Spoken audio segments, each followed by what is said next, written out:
Hello, hello, hello. Can you hear me? Can you hear me? Can you hear me?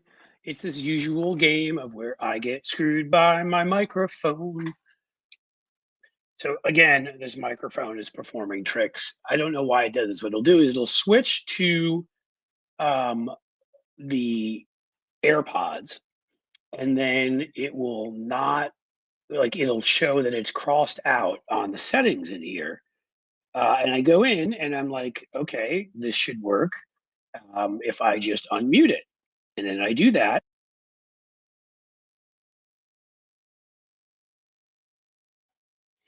Yeah, I really wanted to do this with the good mic because I bought this mic, and so I'm really trying to make that. But this has got to be one of the more frustrating experiences of my life, folks. So I'm glad that you're here. Thank you for bearing with me. I don't know why it keeps doing this. I may have to call someone from the microphone company and ask them with all of my free time that I have, which is just a ton. And oh my God, do I have free time? Up the wazoo, like I'm sure all of you do. Okay, let me try this one more time. Do unplug and replug and see if we can make this work. And then we're just going to go for this. All right. So just give me one more opportunity because I'd really like to use the mic.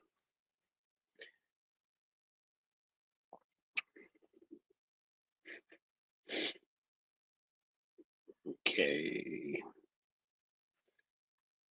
You can still hear me because I'm on the AirPods.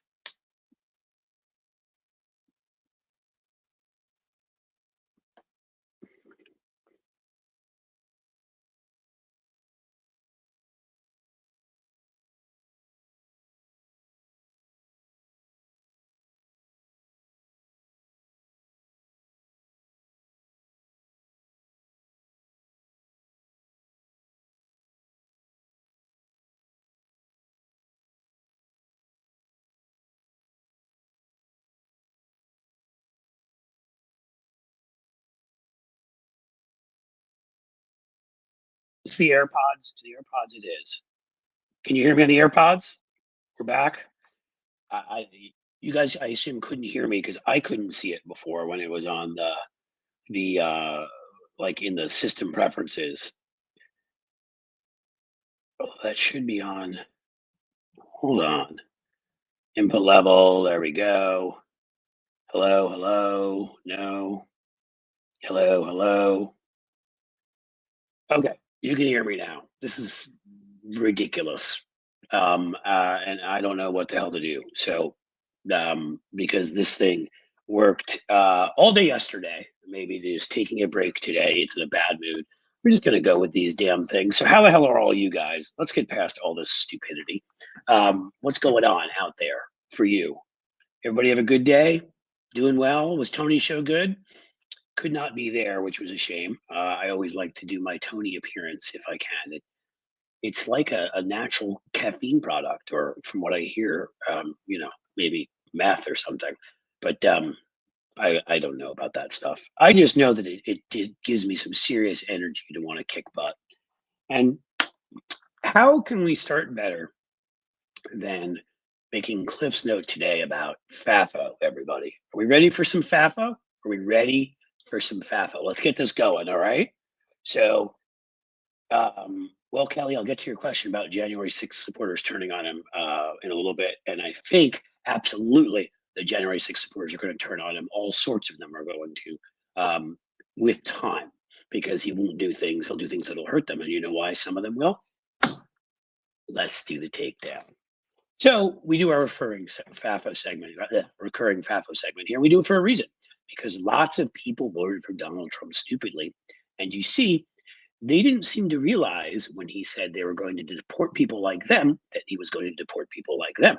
They didn't seem to realize when he said that he was going to cut Social Security and other benefits for people like them, he was going to cut Social Security and other benefits like them. They didn't realize when he said all sorts of racist statements about their particular religion, their particular race, their ethnicity, that he actually believed racist statements about their race, ethnicity, and religion.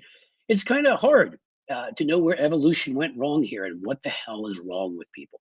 But we're in that situation, and Donald Trump yesterday had a flurry Not the kind you get at Wendy's, which is very yummy, but a large group of executive orders, and those pretty much screwed all of the people you would expect they would screw. And many of them were Trump voters. Now, there were the ones crazy enough to spend their hard-earned money, kind of like when you overpay to go to Disney, which we all do, and you stay and you can't believe that for $700 you're in some crappy hotel where it smells like old Elon Musk, and the ceiling is sort of caving in on you, and you kind of suspect there's lead in the pipes.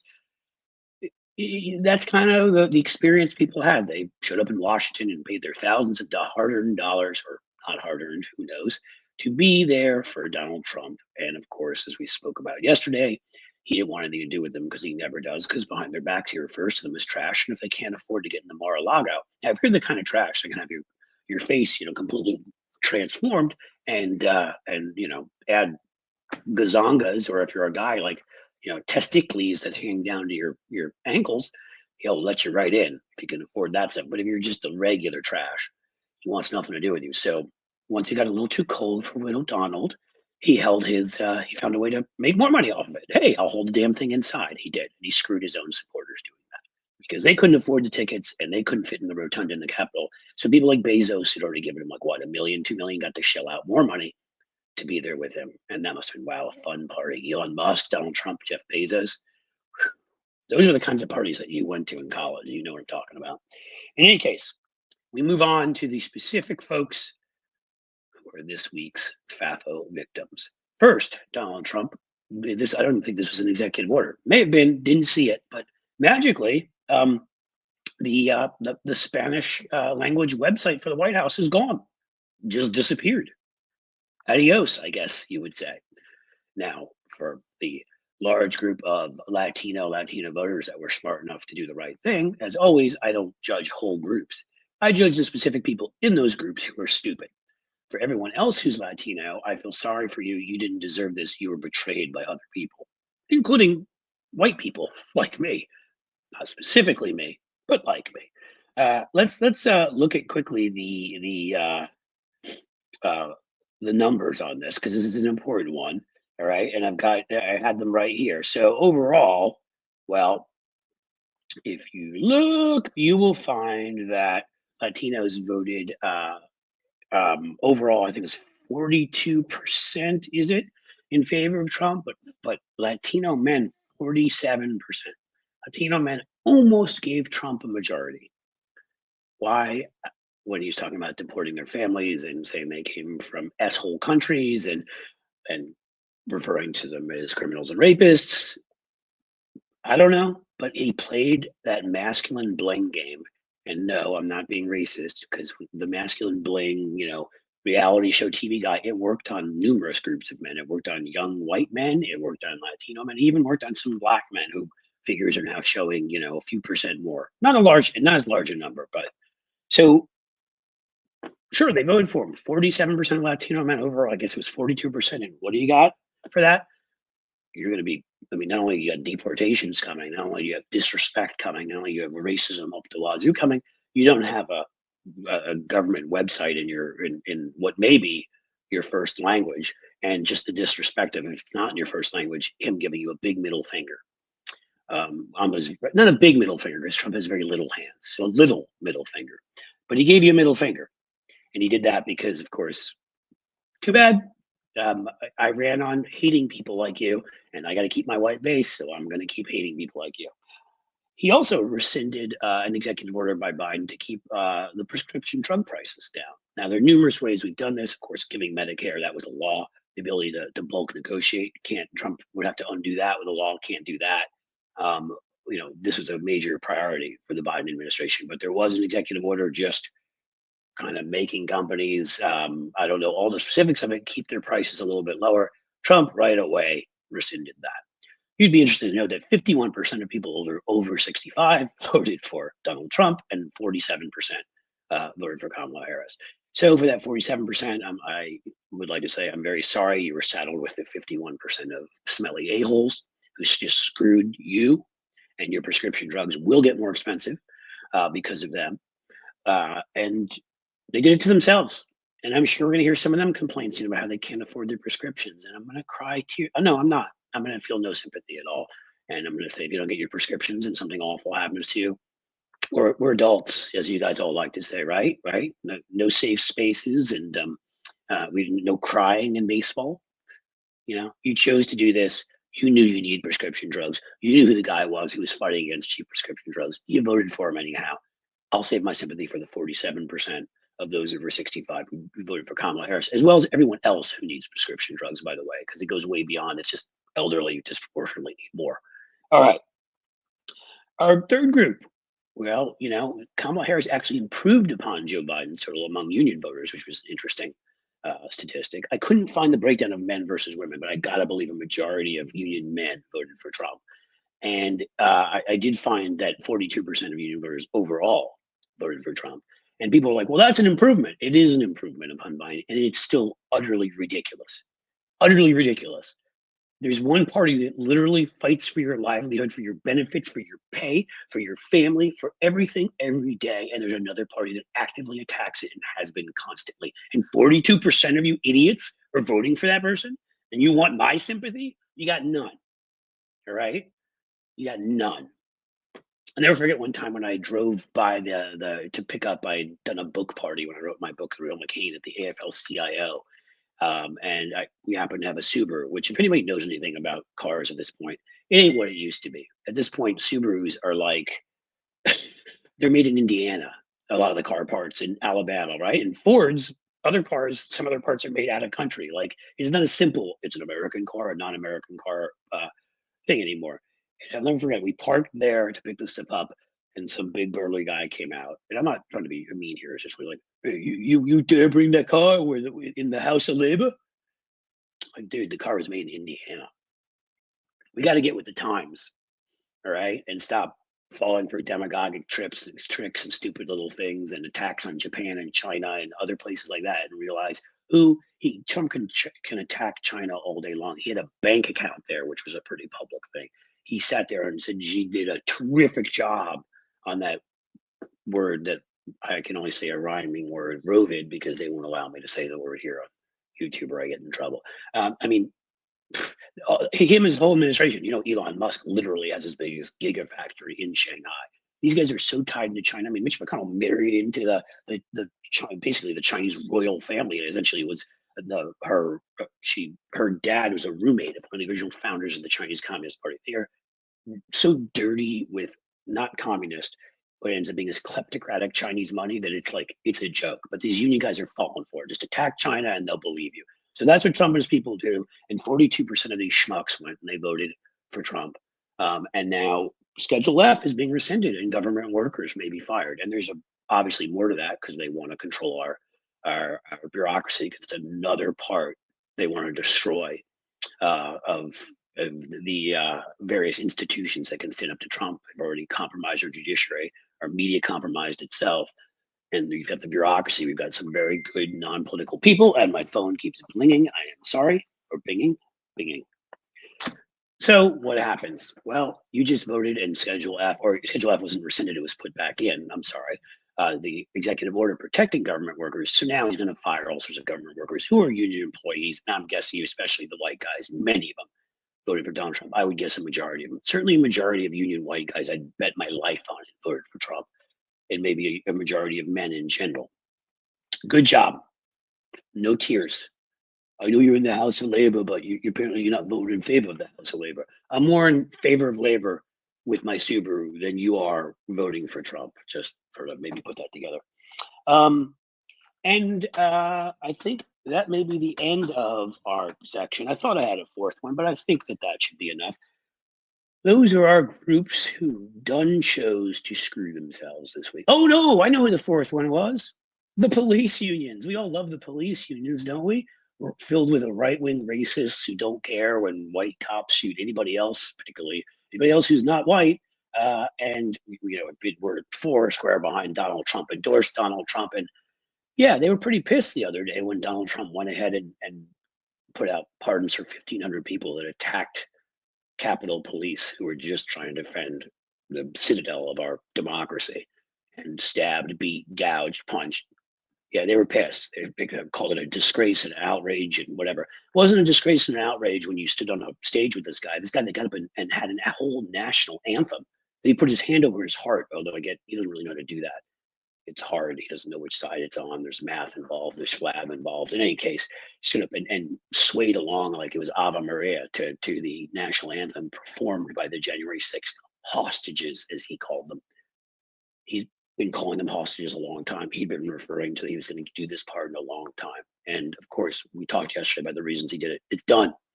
And you guys knew it and you supported him and you were vicious in your attacks on Kamala Harris. And I'm sure it had nothing to do with her being a black woman, being that she was a prosecutor and an attorney general.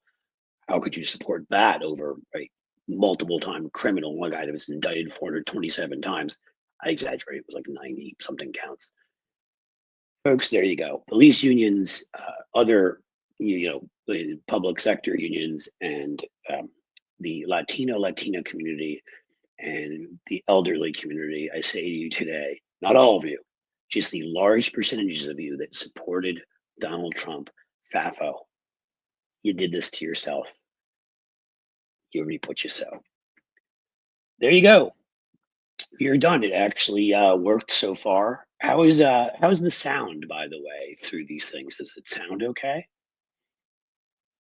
Because I want to know if we're having issues where like the sound is crappy or something. The only thing I can think of doing, by the way, is I'm gonna sit here in between. Maybe this computer needs to be taught that this is the microphone it's using from now on. So I'm gonna sit here when I'm not doing these with you guys, and I'm gonna do some live streams by myself. It'll be fun. It's sort of the way Ben Shapiro has fun by himself, but different. And when I put those live streams on, I will just sit here and keep sort of training it, I guess, that this is the mic it should recognize. Besides that, I can call the company. I can't figure anything else out. That's the issue here. Because again, plugged in, it's showing up. It says the mic is there. I click on the mic. It says it's on that mic. And then it just sometimes works and sometimes doesn't. And again, unless it's the computer. Which I meant to buy more of, a new one. And I told you guys I was going to, and this weird thing happened, which is we got, I don't know, 146 inches of snow, and it's been like below zero since then. So it's still frozen, and there's a lot still around here. I'm sure a lot of you dealing with it. Tony is in the Ozarks. I am here in Cincinnati. So time when I haven't been in between my 7 minutes away, I time it. I'm nerdy that way from my office to home. I haven't been going that far away because the roads suck and there's a lot of ice in a lot of places and whatever. And so the Apple Store isn't right near me. So we'll get to that. We shall get there. But today, guys, we're just going to have fun together. All right. We're just going to party together because Tony's not showing up, lazy loser that he is. I kid because I love him. And the guest I think I told you I was thinking about yesterday ended up not, I didn't think they'd be able to make it.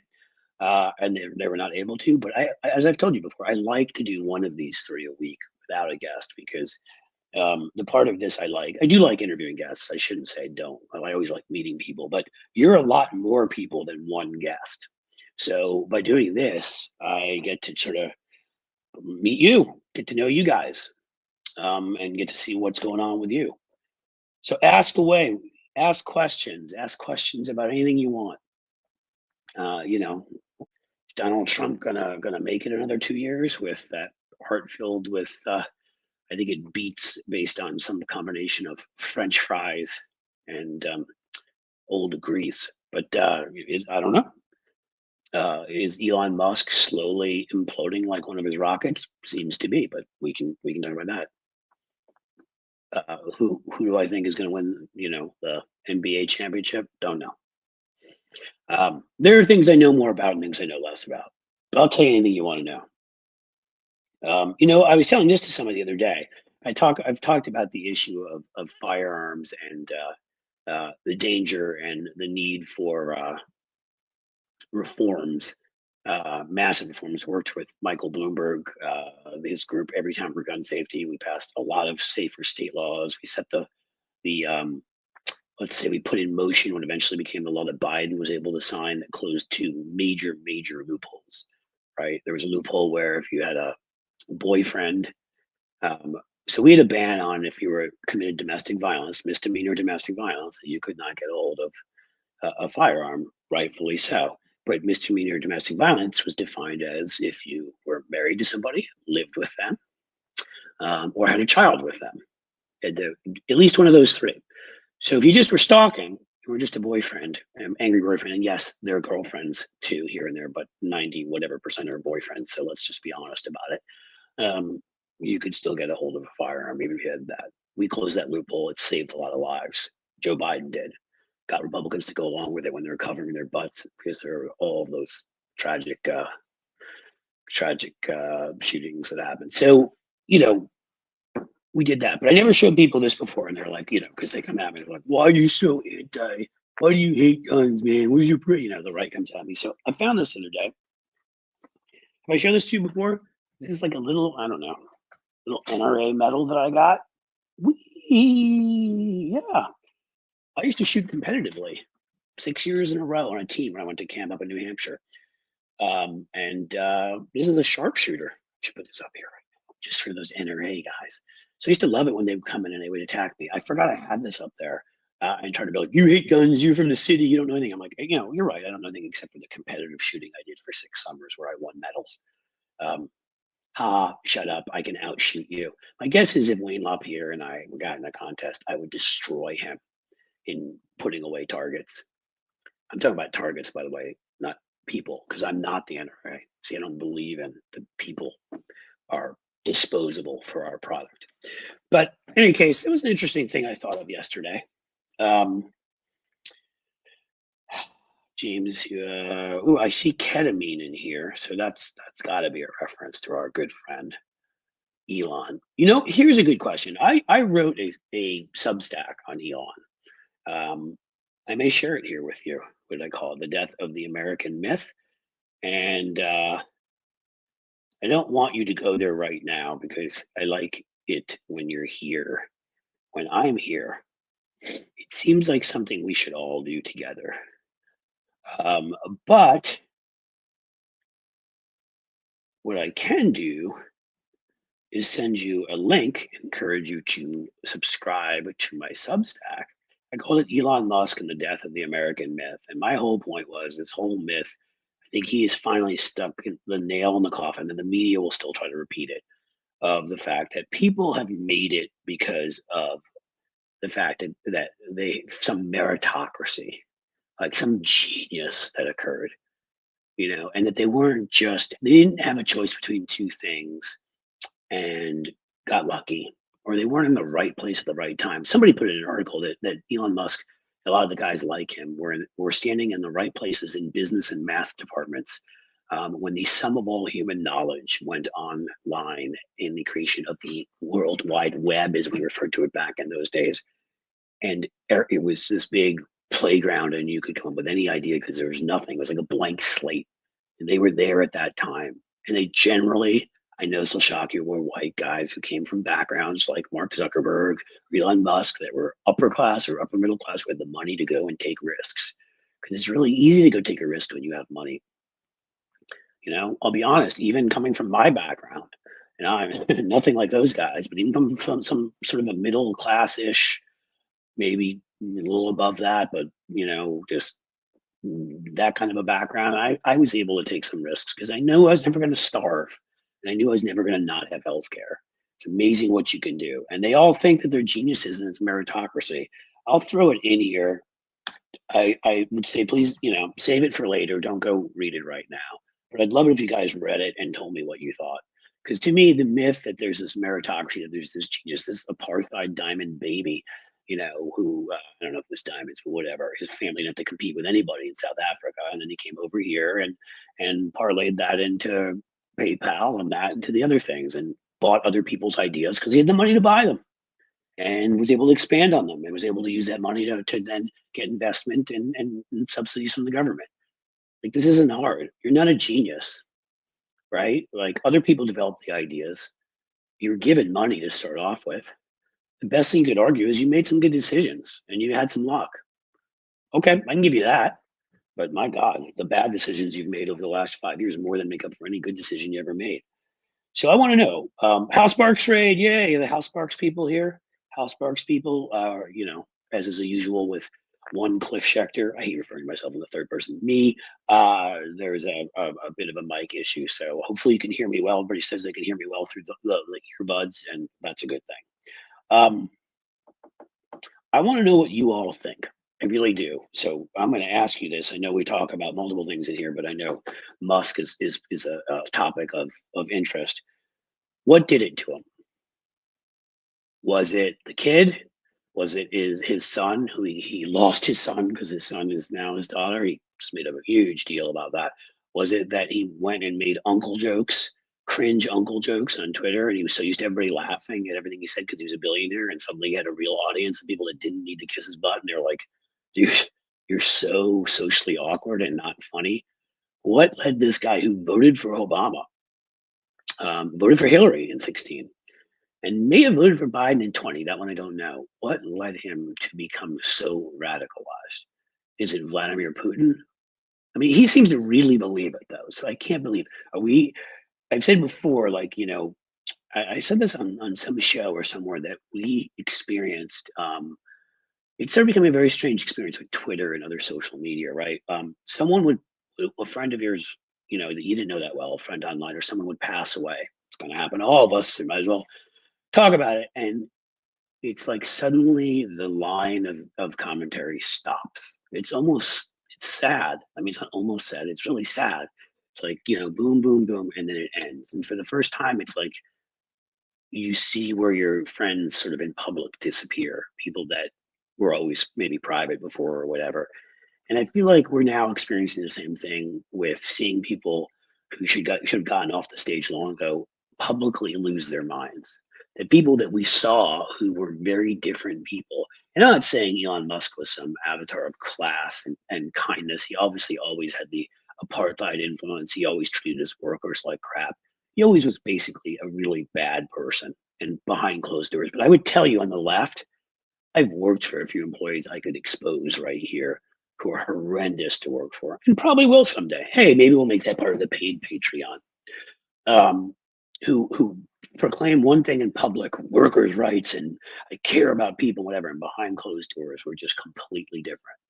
So that wouldn't be that as unusual as we all wish it would be, that he would proclaim his liberalism publicly. And he was like what the tech bros used to be, where they started following these losers like this Yarvin guy and Thiel and all of them and became tech bro fascists. They were libertarians, which meant they weren't helpful to society. They didn't acknowledge that DARPA, which became the internet and everything, was created with public funds, or they wouldn't have their billions. They didn't acknowledge that a lot of them went to public state schools and things of that sort. And even so, if they didn't, they drove on roads and used libraries and things like that we all pay for. Probably had contact with the policeman. We pay their salary, or fireman, on and on and on. They never acknowledge any of that stuff. Now, like that guy in California, they just want their own private fire forces, public private fire forces when they're in trouble. But do I sound like Seth Rogen? I just caught that Grumpy Cat. Maybe. I've been told before. Here's what I've gotten. I've gotten Sherrod Brown, gravelly voice, I think. I've gotten who else have I gotten that I sound like? I don't know if I've heard Seth Rogen. I used to hear when I was younger that I looked like Michael Douglas. Um, I'm not bragging. I don't know if that's a good thing or a bad thing, but I got that from a couple of people. I don't know that that's true anymore. I don't know. I think he aged more gracefully than me. Michael Douglas is royalty. I'm just me. Um, let's get back to where we were. Cliff, please play the comments from the Denmark lawmaker. Tell you to F off. Yes. I actually was going to bring that up today as one of our potential moments, and to show you that people can speak out, and we've seen a couple of them, right? Or I may say that for tomorrow. I ended up running into the technical issues today, and I was going to prepare one. It was going to be based. There was that pastor that spoke out against Trump. But I can, if you're cool with me and you guys are a little bit patient, I'm a pretty quick study. What I easily could do is just open a window or two here. And by the end of this show, I can put together, even as we're talking, a takedown that sort of hails our folks. Jim Acosta, you may have seen also, who now they're going to banish, of course, to like midnight or 4 in the morning and create some new 25th hour for him because he's actually talented, while Scott Jennings barfs up idiocy all the time. Just took apart Phil Burchett, that right wing clown, for a number of reasons. Phil Burchett doesn't really get enough attention. Marjorie Taylor Greene and Lauren Boebert and used to be Matt Gaetz and a few others stole it all. And Burchett is every bit as stupid and every bit as dangerous. He's on that level that they are. Maybe it's just because he's uglier. I mean, I hate to say it, but you know, these things. I don't know. I don't know what it is. Less charisma. I mean, I don't find that Marjorie Taylor Greene has charisma, so it's kind of a hard thing for me to say. MTG is the banjo lady, right? And she gets a lot of attention, so I don't know why Phil Burchett doesn't. But in any case, you can tell me. I can put another takedown together with Acosta and the pastor. I think it was a pastor. I mean, I know it was, but pastor, preacher. I may be using the wrong term. And speaking truth to power, and our friend, our Dutch lawmaker. I think I can do that, guys. And it might be a challenge. Can I do it on the fly? Do you want to see if I can? Let's go a little further first into this before I take a risk of alienating all of you by tripping over everything. I mean, I've already lost my microphone, so I suppose anything can happen. Watch, these things are going to end up dying on me probably. I'm not even kidding. Okay. Have not given acknowledgement yet, and this is where I'll say, folks, Patreon, please join Patreon. I know, Jim, you may have put it up earlier. If you can put it up again, we are pushing everybody there. If you're a YouTube subscriber or a member, we love you. But if you even can switch over from YouTube member to Patreon member, you will find there are many more options. I've sent you a message already earlier about how we're going to consolidate the YouTube members to just one option because we can't keep track of it all. That is going to happen. It hasn't happened yet, which means it will get more expensive for some folks, whereas for a cheaper amount, you could still get good stuff at Patreon. You know, it might only get like $1 or something more expensive at Patreon, or it might get 3 or 4 for you. So, but we do have to consolidate there. So I really do beg of you. I really want Patreon to be the place. So people who are willing to switch over, people who are willing to join, and you do know you can join for free right away. I mean, you will get 2 videos a week. You'll get a post or 2 a month. You won't get the regular posts every day. You won't get all the other stuff. But I think, and I know there's still people who email me. I know I need to get to this. It's just I've got, thankfully, an amazing assistant now, and where I'm catching up from being 3 months behind to find ways to help people that need help, because I want everybody who wants to access this to be able to access this. Get some cabled in-ear monitors, Cliff. Do you mean like the big headphone things? I have those and use those for Bob Seska's show. I don't know if that's what you mean. I can put those on, but I don't think those are going to help this. Do I dare try this again? What do you think? Do we play with fire? Do we play with fire? Do we screw around with it? Come on, guys. I'm in a mood. I'm in a fun kind of screw around, see what happens kind of mood. So you know what I'm going to do, man? I am going to switch over and see if this stupid thing works. Right? You'll stay here. We'll get it fixed, even if I have to like use a carrier pigeon to send all of like everything I want to do to you. Or do for you. That sounded bad. All right, here we go. Ready? Sure microphone.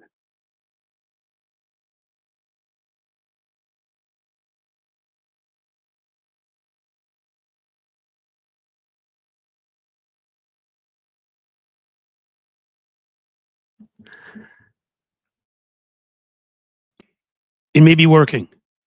It may be working. Is it working? I think it's working. Tell me. Somebody tell me quickly. I saw the little things lighting up. Come on. Is it working? Is it working? Is it working? Can you hear me? Can you hear me? Am I alive? Tell me. I hear something now. Sounds better. Yes, it's my microphone. We brought it back from the dead. See? Why, guys? Why wouldn't it do this before, but it'll do it now? What is your problem? You and I are going to step outside. And I'm telling you, I'm a man of peace, but this microphone deserves a beating at this point. This microphone is like, it's like when one of my kids was really bad, but times 1,000. I didn't believe in the beating the kids thing because that seemed like a bad idea. But this microphone, this inanimate object that controls my life, I think it needs a beat down. Okay.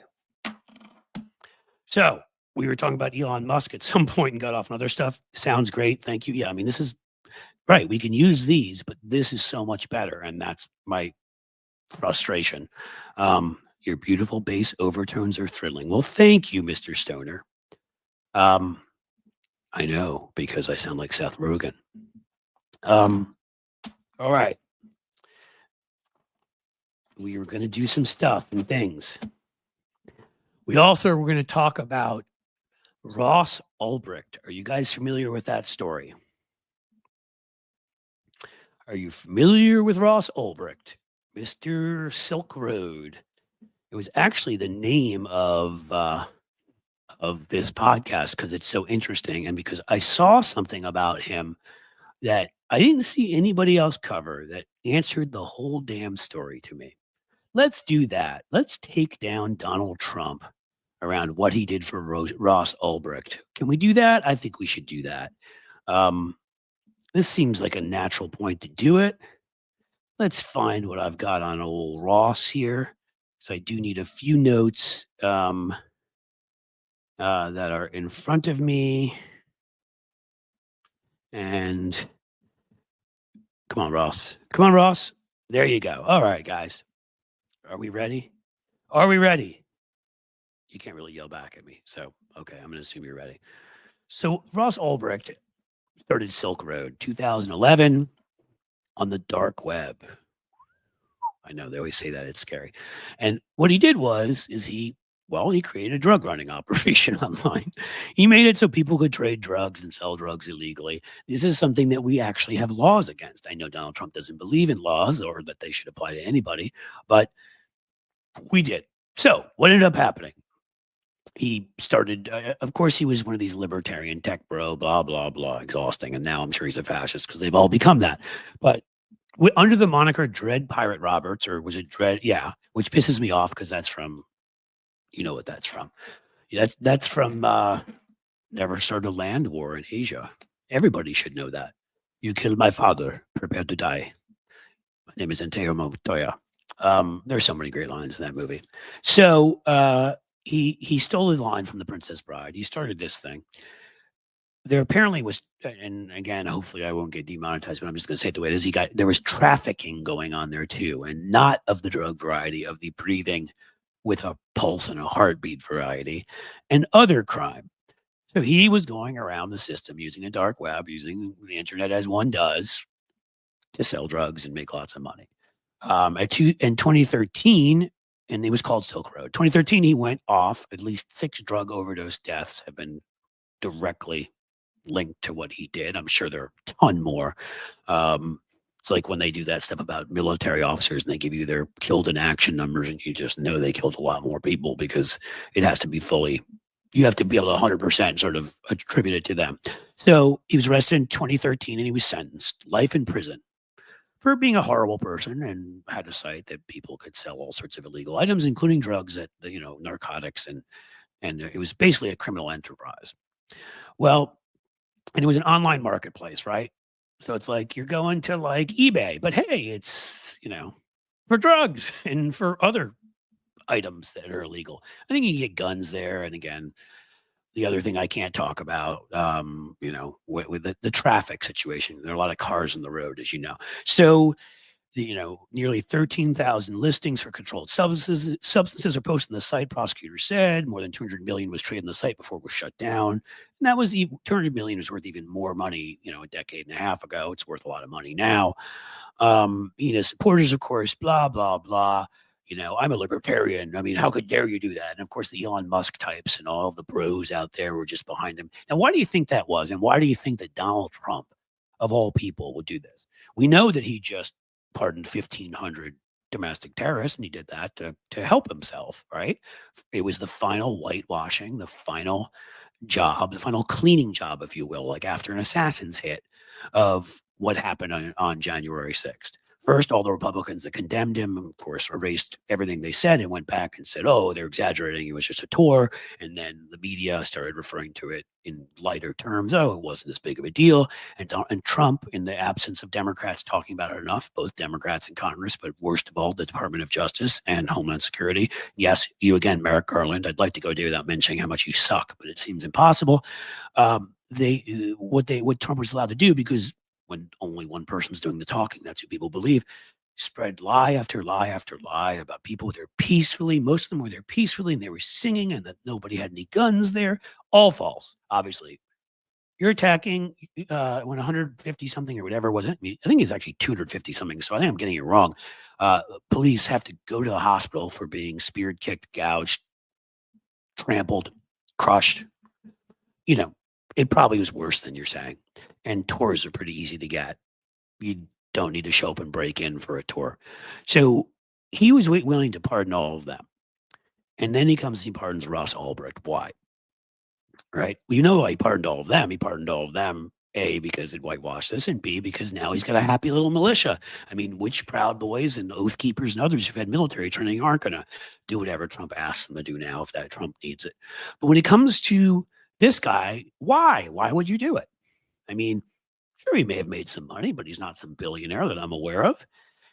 But he was the first one to use crypto. They call him almost the crypto god. And that's what got my attention, of course. And we don't have anyone talking about it. Again, people, this is right out there in the open. They want to create a crypto country. They want to create an almost online country. That's what Greenland is supposed to be, filled with data centers, filled with their libertarian philosophy. They can go live there as it's melting, but they don't believe in climate change because they're stupid, and and revoke their citizenship from the United States, declare the citizens of whatever new country is there, and live out their stupid fantasies, their childish, pre-pubic, never actually reached adulthood incel fantasies. Well, this guy, and part of that whole thing is it starts with, which is why electing these guys was stupid, is they crashed the dollar and world currency, and the U.S. as a reserve currency ceases to be one because it's not trustworthy anymore, and everybody moves to Bitcoin and crypto. And just like that crypto scam that Trump ran a couple days, just like Hawk Tour Girl, because that's the league that Trump is in, and made a couple $1 billion. And he'll do more of them, just like that. Trump coin or whatever, meme coin, Trump, and people bought into it because they thought this would have some inherent value. And there's always more suckers you can trick. He's got that same pool he can trick again and again. They'll give their life savings to come to an inauguration and stand out in the cold. They'll give their life savings to a stupid coin that's going to end up blowing up in their faces and being worth nothing. There's no level of stupid, it seems, where there's a ceiling among Trump supporters. So, why would this guy be useful? Well, I don't know. A cryptocurrency pioneer who figured out a way around the system and figured out a way to make tons of money doing illegal crap and get paid in crypto. That might be somebody who's just useful to Donald Trump and the whole project of he and his oligarch buddies to just make gazillions off of crypto. I mean, even if they don't reach like their full nirvana of Greenland and their online country of a bunch of annoying white racist incel stupid people with senses of humor of this desk, they may reach a point of and if they have not able to destroy the U.S. currency and have it become our backup currency, just making more mainstream their ripoffs, their cons, their scams. It's like derivative swaps back in 2007, 2008 with the real estate market. It'll eventually crash, but they'll be okay. They'll be wealthy off of it. In fact, like people were off of that. It's just everybody else who buys into it will get screwed. And everybody else is just goo for their projects, right? I mean, Peter Thiel wants to live forever, folks. You're Soylent Green as far as he's concerned. So what do? Well, you find little crypto genius here, Ross Ulbricht, who figured out a way around everything. And that's why he appealed to libertarian voters. And I don't think Trump's really thinking, I don't think Trump wants to run for re-election. I don't think he'll be alive anyhow. He can't legally, but I'm talking about him ignoring the Constitution, which I'm sure he'll do many times. It's not going to happen.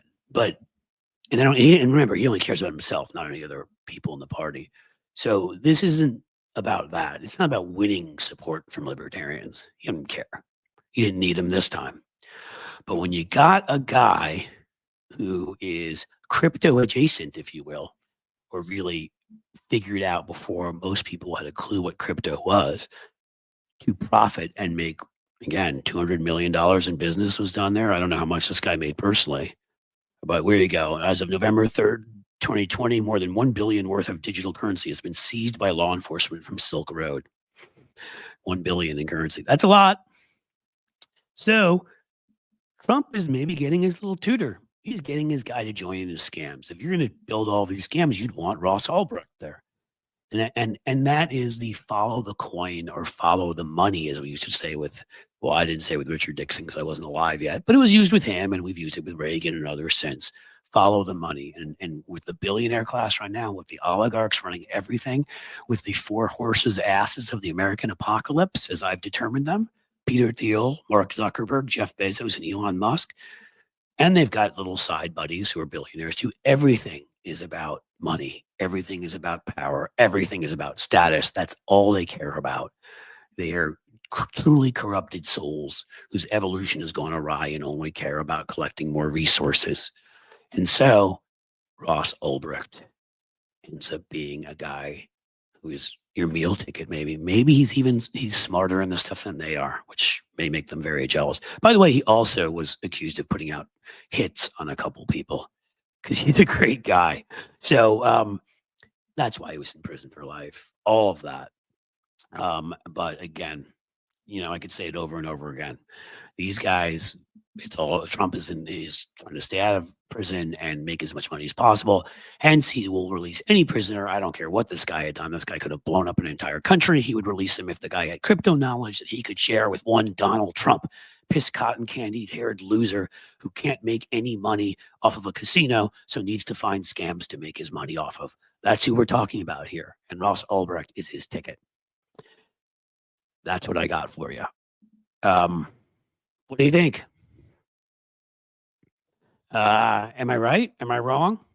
Am I something else that rhymes with wrong? Am I strong? Do we need to pull a gong?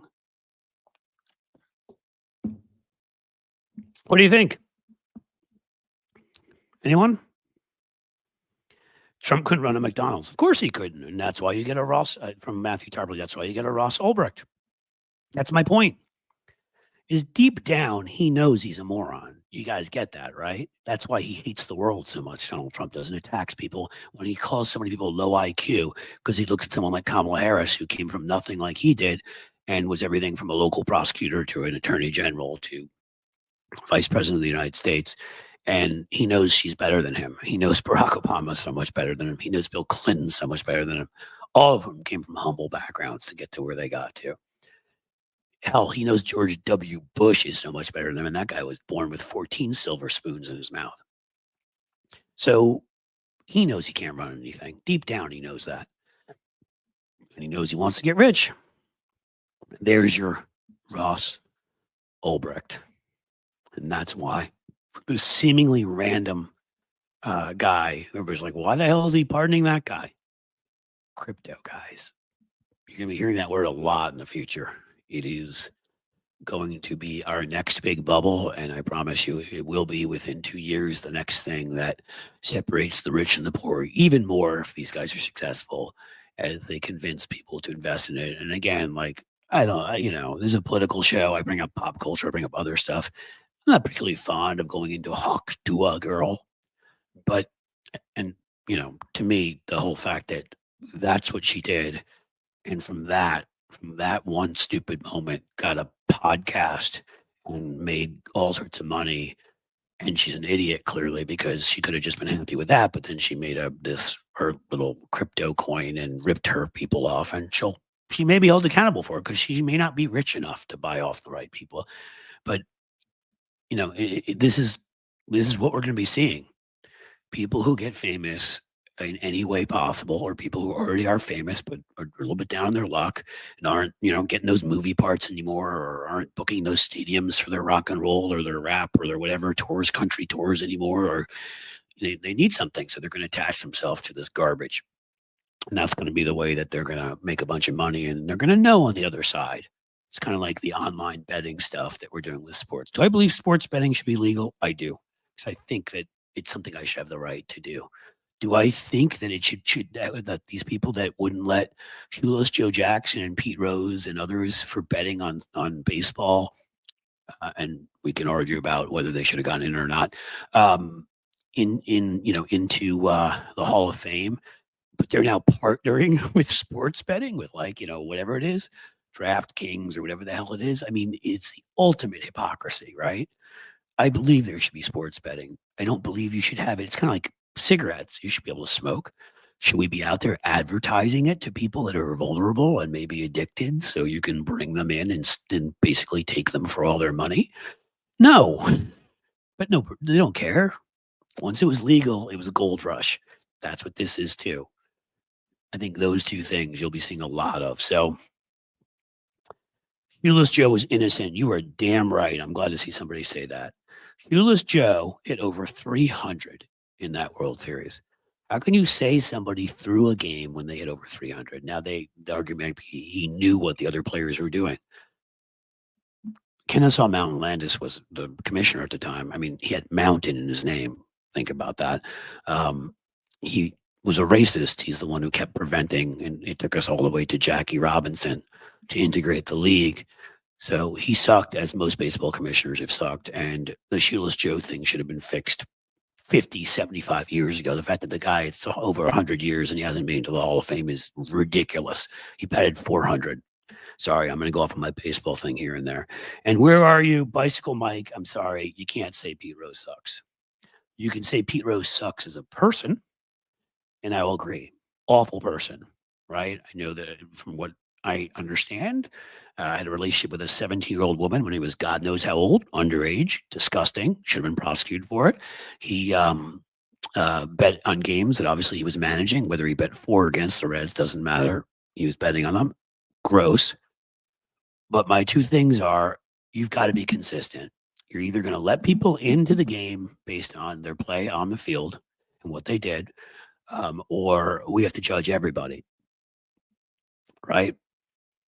Who was it? And this is a history lesson, so I'm hoping people will appreciate this who don't like baseball, who don't even like baseball. I always get these two guys mixed up, so I want to make sure I get the right one. Yes, so there is a famous baseball player, Hall of Famer named Cap Anson, 1880s, 90s, amazing player.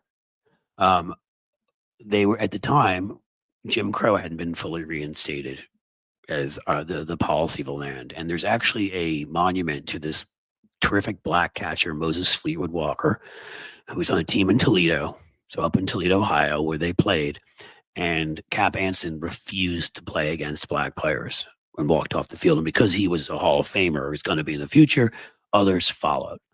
And from there, I think it was around 1886, 1887, they started resegregation of baseball. And it took 70 years, 60 years, 1948 to fix that. So in what world does that scumbag belong in the Hall of Fame?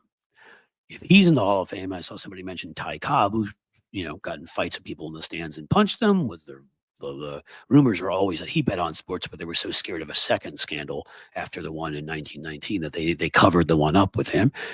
The movie with Tommy Lee Jones at least claimed that where he bragged that he shot somebody in an alley and killed them and got away with it. He was known as an evil, vicious SOB. He was a racist. He was horrible, a terrible, terrible person.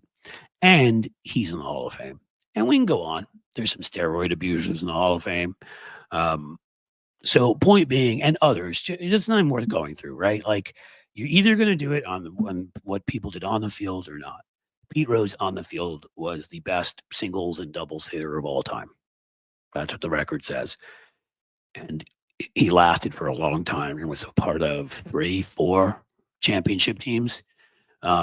17 or something time All-Star. He should be in the Hall of Fame. You want to put something next to him that he was a terrible person?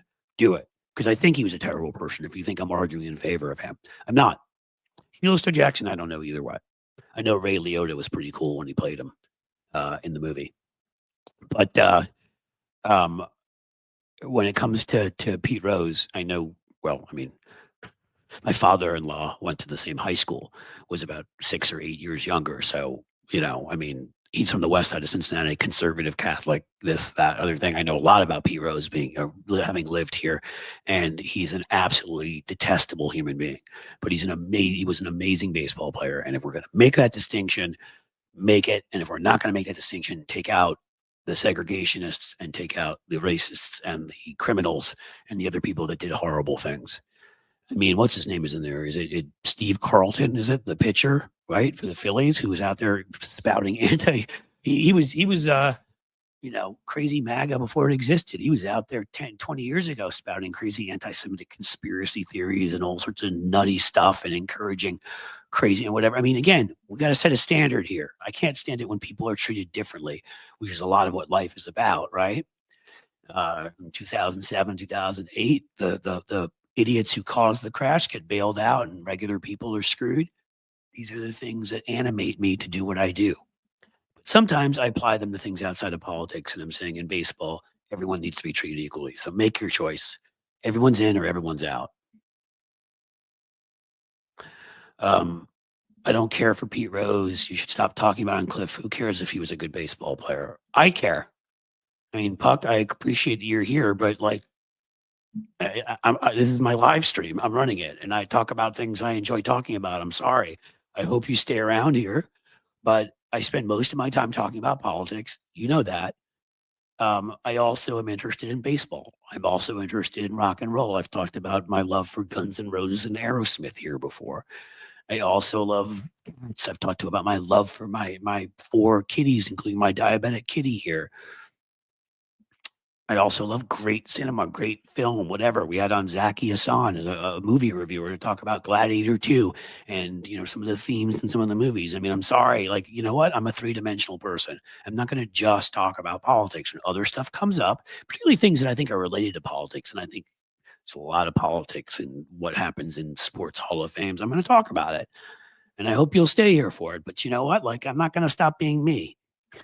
So there you go. That's why we're talking about it. Yes, Kurt Schilling, obviously awful, horrible human being, although he hasn't made the Hall of Fame yet. Who said that? Somebody offering that. And I think because of the overtly racist remarks and MAGA stuff in the modern media age, he may not make it. And you know what? I would argue to you that he deserves to make it. I can't stand him, but we should have a standard. Set a standard, and I'll go by it. None of them get in, or all of them get in. And I would, by the way, Kurt Schilling gets up, I'd put up a plaque next to it. I mean, they put one up anyhow that would explain what an awful, despicable human being he is. You can do both and say this is solely for his playing. And I appreciate your staying, Buck. But it's not sports obsession. It's a topic. If I were obsessed with sports, I'd do a sports show and I'd be talking about sports all the time. How many times have I talked about sports on here? Certainly not every show. Certainly not probably the majority of them. Again, like I'm a 3-dimensional human being, exactly like the guests I try to have on here. So when Jody Hamilton comes on, we don't just talk politics. We talk about, hey, what was it like to be a singer and sing with members of Faster Pussycat and get an Emmy nomination and act and do other things and be Carol Burnett's daughter, right? When I have on John Fugelsang, we talk politics, but then I've gotten to his acting career, his comedy behind it. What led him to that point, to that career? I want 3-dimensional people.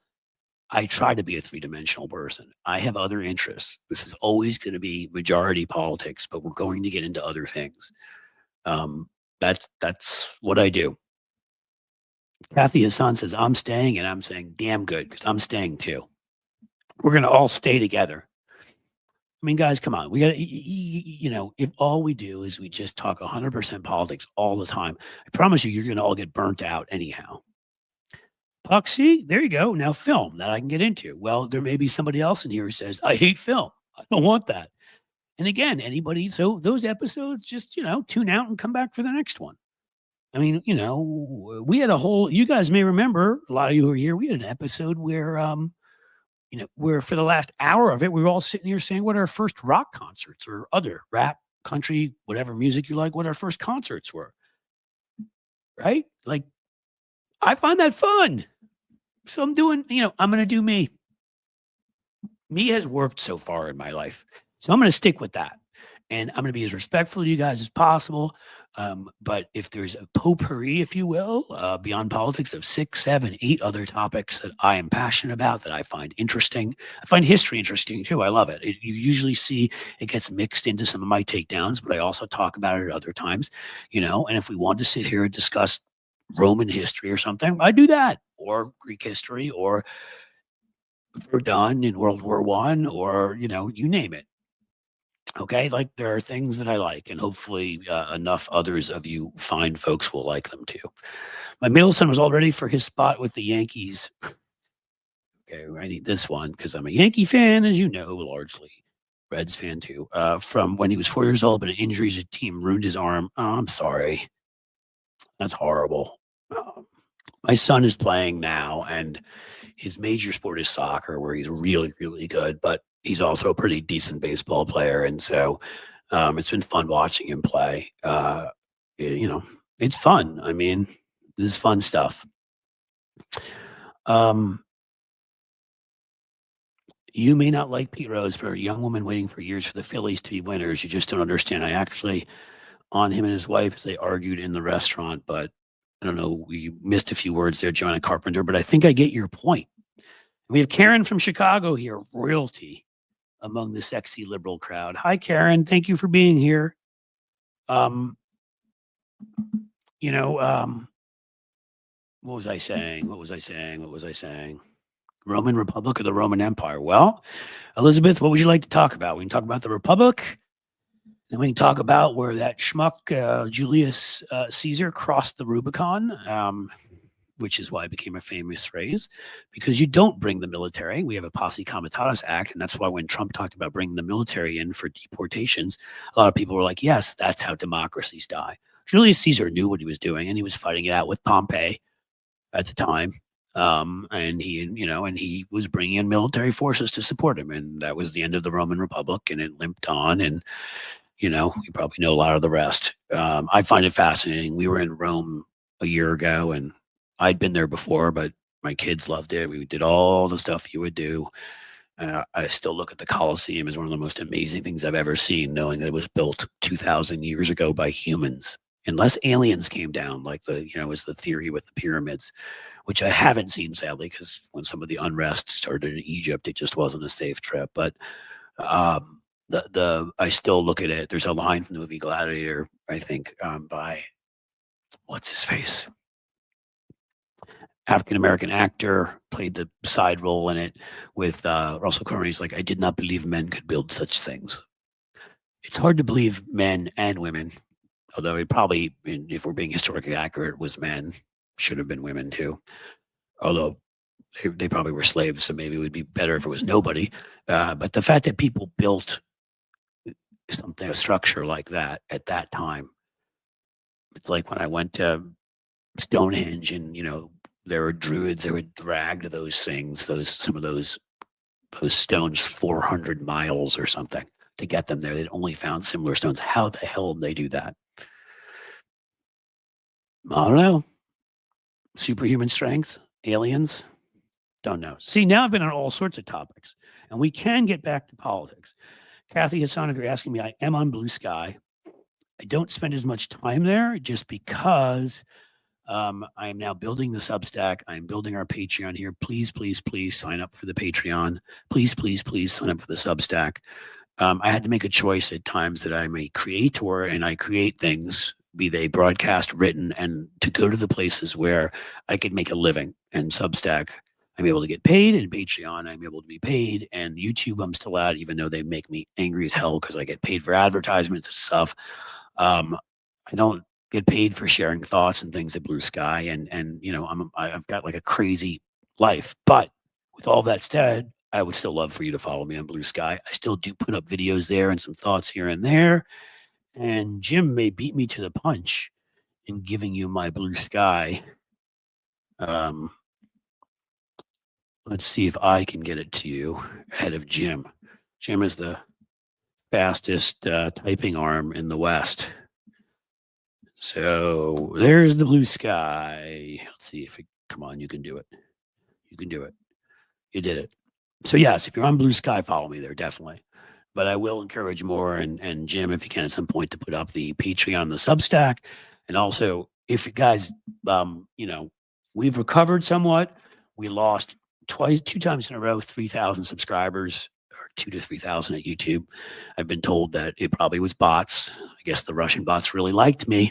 That happened to a few others I know like me. I think they were messing with people who were resistance or whatever you want to call me, trying to screw with our algorithm and stuff. And I've never really recovered since then. So I'm going to ask you all right now, everybody in here, that if you are not subscribed to me on YouTube, please do that. That's an easy one.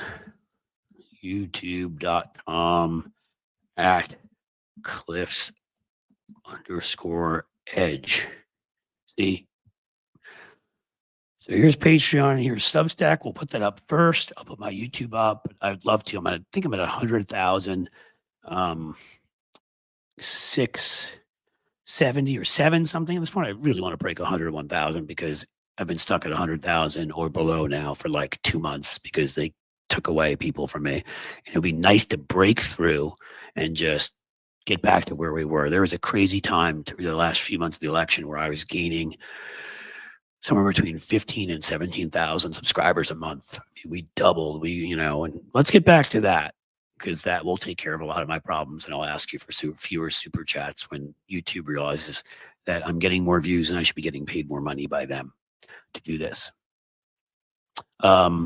Is Twitter still tweeting, Elizabeth? I'm at Twitter. I'm so back and forth. I went on Stephanie Miller yesterday, and she was saying she thinks we should stay on because we shouldn't just see the platform. Then I went on Bob Seska's show. He's erased his whole account, and I'm somewhere in between. My account is there. I've been wanting to get my data out of there forever, but I'm always too busy because it cuts off in the middle because I think Elon's an a-hole and tries to make it as difficult as possible. My goal for Twitter, I think, is what I'd like to do is once I get all my data, I'm going to make sure everything is erased from there on my timeline up until maybe a week before or whatever it is, maybe less, and keep doing that. And I will just post Substacks, videos, and I live stream there. And that is the plan. And Karen, you are amazing. Karen, go join, for that. I mean, you've given that already. Thank you. But for that kind of stuff, you can go join the Patreon and get all sorts of free stuff. So please go do that too. And then, you will be all set. But that's really incredibly kind of you. And you're awesome. You are awesome. And I saw that you said something in a message to me about coming on your podcast. So now you can hold me to it because I'll say it publicly. Of course I'll come on. We just need to figure out when, because I have to, I don't want to ever sound like one of these people like I'm too important for anybody because I certainly am not. But as you may know, I announced it yesterday. I think I broke a record yesterday for me. I went on Stephanie Miller, and then I went on Bob Seska, and then I went on Tony Michaels, and then I had my own live stream. So I probably yesterday, Bob overall, including his after hours for his Patreon, I think is a 2.5 hour experience. My live stream's a 2 hour experience. That's 4.5. I only went on Steffi for a half hour because I had to go on Bob's after. That's 5 hours. And I went on Tony Michaels for about 15 minutes segment. 5 hours and 15 minutes on air yesterday. So I want to go on your podcast, very much so. We just got to figure out when, because right now with the schedule of going on Hal for an hour on Monday, which, some Mondays I may go on less than an hour, and doing both Bob's thing and mine on Tuesday. Like we get here on Wednesday and I don't know how I'm still standing. I love doing this, but I mean, even somebody with a mouth as big as mine can get tired of talking eventually. But why don't we thank everybody here and encourage others if you can give super stickers or super chats. And if you can join Patreon or Substack, let us know. I know it doesn't pop up here, but please let me know. If you can be a paid member at Substack, it helps. I'm going to do a 50% deal there soon. But right now, everything's for free. So you can go and join Substack for free. You don't have to pay a cent. There's some people have been kind enough to offer. Of course, Jim has, because Jim's amazing and like is moderating for me, and then also always offers, super chats and joins things. And someday Jim, taking you out, and if beer's your drink or tequila, we're gonna go on like a 3-day bender on me. The good stuff too, man, not the bad stuff. Please, please never change, Sheldon Hughes. Luckily, the cool thing is, Sheldon, is that I've got a public record at this point. And I'm not saying what the thing is that there's people that change their positions on issues, and there's people who evolve and say, I was wrong on that. And they don't do it because somebody's paying them or they're trying to make money. Well, that's the same thing. Somebody's trying to pay them, or they're trying to make money. Or they're trying to get on certain shows. You'll see, like, some of my positions on free trade have changed a little bit. My position on the death penalty, which I used to believe in sometimes, I am now fully against, although I will reserve for certain terrorists like bin Laden, who I'm not sure that we could have successfully brought back here and not had a mass attack against us. But I am against the death penalty almost always. Doing the Innocence Project work I did in Ohio made that as clear as day to me. So I've changed in some things. But they've always been, I could explain to you why I did. I have never changed who I am. I'm the same guy, which is sad. Not that I'm the same guy, because there are people whose shows I started out on. One whose name rhymes with Tank Ruger, who was a completely different person when I went on a show. Like, he was similar to me, but I guess had to brand himself a certain way and had to get in there for that the far left bucks by attacking Democrats. And now it seems like that's not even enough. Now we're following the well-tread path of Glenn Greenwald and Jimmy Dore, Tulsi Gabbard, and maybe going MAGA. I don't know. We'll find out. I keep saying one of these days I'm going to have a rant about Cenk, because I knew him back then. I know who he was, and he has changed. He's not the person he was, and it's a damn shame. It's really is, because I'd love to debate him. I could take apart every one of his stupid talking points. Oh, MAGA, they're not my enemy anymore. There's some MAGA radio shows that they're not the same. They're more populist. Oh, shut up. I've seen you. This is what Glenn said. This is what other people, whenever anybody wants to go to the far right, this is the crap they use. Democrats are the real elites, and there's some populist right-wing talk shows or whatever. Like Tucker Carlson's a populist right-winger. Yes, the Swenson frozen food fortune heir is a populist. He's doing it for the ratings because he got fired from 4 different TV stations, which might be a record, because he sucks and nobody likes him. So he had to do something to win people over. So he demagogued. It became a fake populist. But when it comes down to actually voting to raise taxes on billionaires, when it comes down to actually voting to give people health care, when it comes to actually voting to give people cheaper prescription drugs, Republicans always vote. They all vote against it, and they're just full of crap, right? And so that's the game Cenk's playing right now, pretending, there's this whole new. The MAGA base of now is not the MAGA base of before. Yes, it frickin' is. Shut up. The patent dishonesty really angers me, and I can't stand it. So honestly, I tell you to shut the whatever up, Cenk. But I don't want to get myself demonetized here. But bring your crap anywhere. I'll debate you anywhere, anytime. If I'm big enough for you. I know I only have 100,000 subscribers, so you wouldn't want to lower yourself. But I'll debate that anytime. All right, because this garbage about they're a different base, so the same exact base. There are a bunch of people there are 3 groups of people. A bunch of idiots are the largest part of that, who fall for everything, every lie. Then there's the business class group of them who don't like Trump and find him kind of disgusting, but stupidly convince himself he's the lesser of 2 evils because Kamala Harris, fill in the blank. And then there's the billionaires who own the party, who will make sure that none of these things, these populist things they talk about, ever happen, ever. Find me the Republicans. I can think of one Republican who proposed something populist, and it wasn't as good as the Democratic Mitt Romney proposed the child tax credit after the Republicans let that run out and let poverty shoot up among children. And he proposed one, and it wasn't nearly as good as the Democratic one, but at least he proposed something. Find me another Republican who proposed anything. In any case, Sheldon Hughes, after that, I will never change.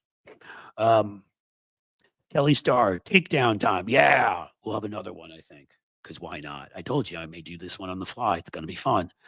I appreciate it. $5 super chat. You are awesome. Sheldon, I don't even know how to go through all the stuff. Sound is good. Yes, it is. Don't forget to smash the like button. Yes, I should remind all of you, like, comment. Sometimes, like, I know you're all commenting in here, but there aren't that many comments below. I think that'll make the live stream go better, just the way I'm now sharing Substacks. And at the end of every one of these, I'm probably going to share a video in the chat. And I would, if you want to help me, watch the video. 50, 100, 1,000 more views, and the algorithm notices. That's another way you can be helpful. I should just put up all the Sheldon. Sheldon, how many times you give me?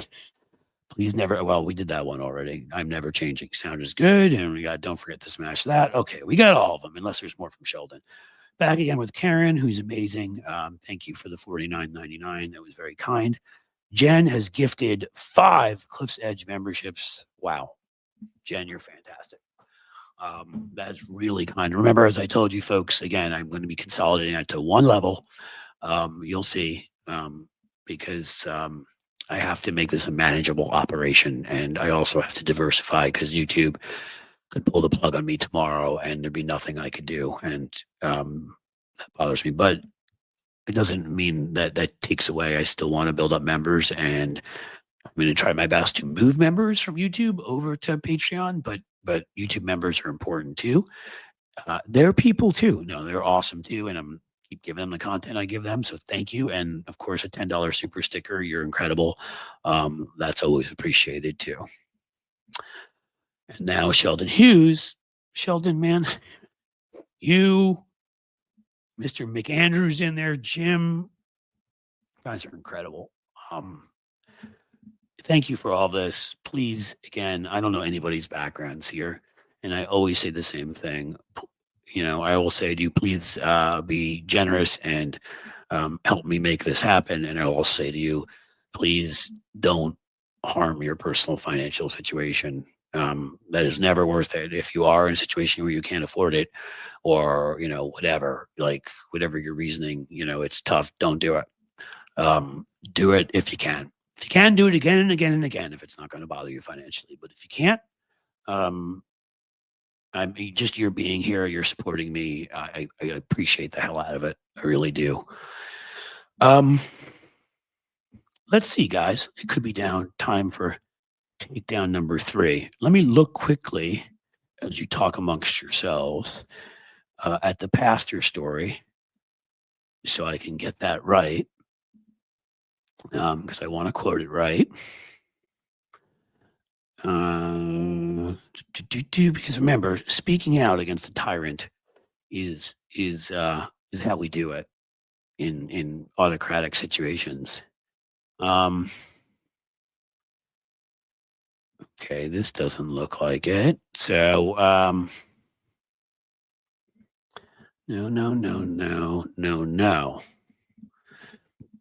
Come on, Huffington Post has to have it. What do we got here? What do we got? Come on, guys.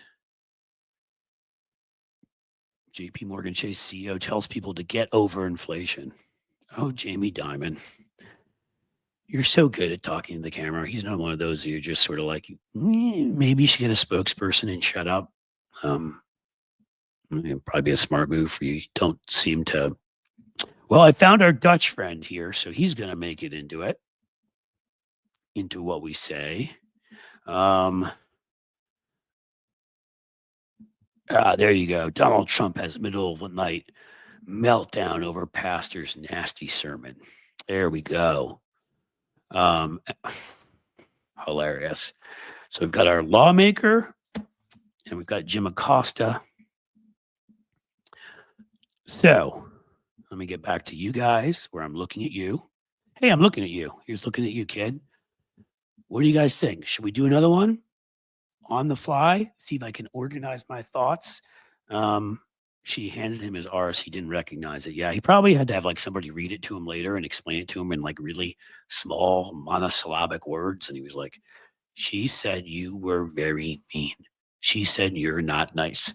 She said you are a racist towards people who are brown and black. She said you are kind of a jerk. And it kind of went like that, I think. We ready to do this? We're going to do this on the fly because it's fun. And I know you guys love seeing me screw up, like when my mic doesn't work. Hey, just by punching this, did I make my mic not work again? Probably. All right. Let's do this thing. As you guys know, as we all know, as anyone who's ever studied autocratic regimes, lived under them knows, speaking out, fighting back, any act of disobedience, any act to humiliate the leader, any act to show independence cannot be accepted by them, right? Because they've become an autocrat for a reason. In Donald Trump's case, it's because he's a whiny little something baby that rhymes with pity that I won't say here. He's just a whiny little baby who was brought up spoiled and handed $400 million by daddy and blew it all on casinos where people, of course, walk in and to a room that has no windows and no clocks and pumps in oxygen and feeds you drinks and has you give them your money. It's the easiest scam in the world, and Donald Trump could not make it work because he's the worst business person ever created in the history of worst business persons ever created. He's the worst. All right. Well, so Donnie doesn't like criticism either, and neither do Republicans in general. They don't like being questioned. MAGA's always right, and it goes somewhat along with the white guys always being right thing because there seems to be a close correlation there. And we had 3 amazing examples over the past couple of days of just people standing up and doing what they should do in a democracy and different parts, different key institutions. Because when our institutions fail is when democracy fails. It's when they keep standing up is when we have a chance at this fight. So let's get into it, right? All right. First, we're going to talk about Jim Acosta. Jim Acosta right now, because CNN is a little toddler that fell off the swing in the playground and is crying and doesn't really know what the hell to do with their programming. They had Chris Licht for a while. I was like, yeah, we should try to seem a little bit like that salute that Elon Musk did the other day, and he ended up being fired because they hired all these right wingers. And shocker, nobody watched them. Hey guys, I got some advice for you. Right wingers, MSNBC, CNN, NBC, ABC, they're not going to watch your programming. They see you as the enemy of the people, as Donald Trump said. You will not win any of them over. You do have a moderate and a somewhat liberal audience. You are offending all of them. It may be why you're down 50%. You're morons. So, of course, they want to take Jim Acosta, one of the few true independent news people on that channel who challenges power, and they've talked about moving him to like a midnight slot. As I said, if they can create a 25th hour for him, they will do it. Well, guess what? He's going out with a bang if he is, because he's not taking any of this crap. Come in Tim Burchett, a low-rent Marjorie Taylor Greene, and I'm not even kidding. Goofball loser. This is one of the guys who stood up and kicked Speaker McCarthy, Kevin McCarthy, out, which I don't care. It was fun. And McCarthy walked by and I think barely touched his back, and he tried to accuse McCarthy of assaulting him and challenged him to a fist fight, basically, and wanted to fight with him. This is all on audio. So this guy, who's Mr. Tough Guy, and no safe spaces and no tears, and gets touched in the back by somebody and wants to throw down, because that's the kind of guy he is.